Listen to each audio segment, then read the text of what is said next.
Well, howdy, folks, and welcome to the Wacky World Book Club. And on this week's episode, we will be talking about another book by Philip J. Farmer, and that's The Stone God Awakens from 1970. And I promise you, this series won't be exclusively PJF novels, but since he is one of my favorite authors, and I read a whole bunch of his stuff, especially in the summertime, that's just what's fresh on my mind. But The Stone God Awakens is a phenomenal, short, but a phenomenal novel, and one of my favorites of his, maybe even my second favorite. I mean, it is very close, right there under Image of the Beast.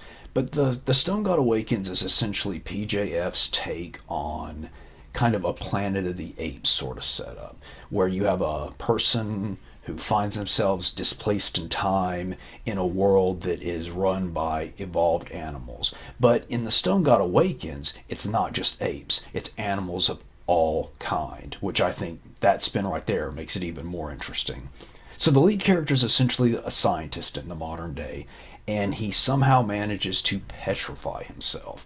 And then thousands of years later, he somehow manages to get unpetrified and wakes up in a world without humans, just evolved animals. And the lead character finds himself in the midst of a tribe of evolved cat people. And being a cat person myself, I particularly found that interesting, an interesting take on that whole sort of world.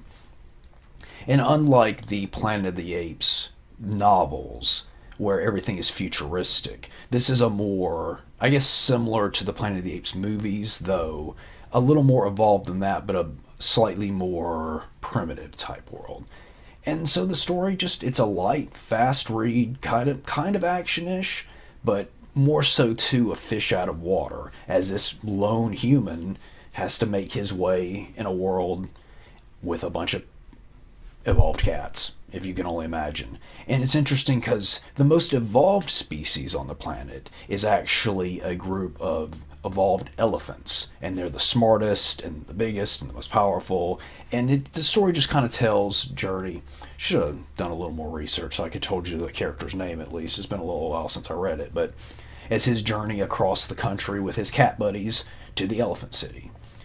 Now, this one, unfortunately, I wouldn't say it ends on a cliffhanger, but it's clear that PJF wanted this to be a series to continue going, because there's not really a concrete sort of, get it, concrete, stone, comedy, not really a concrete ending, and it just felt like it was supposed to keep going, yet unfortunately this is the only book in the series. But so if you can find it, and you should, I got it very cheap on Amazon. Again, a fast, fun read, especially if you like anthropomorphic. That is a very difficult word to say out loud. Anthropomorphic animals and good 70s sci-fi. Check out The Stone God Awakens by Philip J. Farmer. Well, that's all the time we have for this week. Thanks for watching, and keep it wacky. Wow.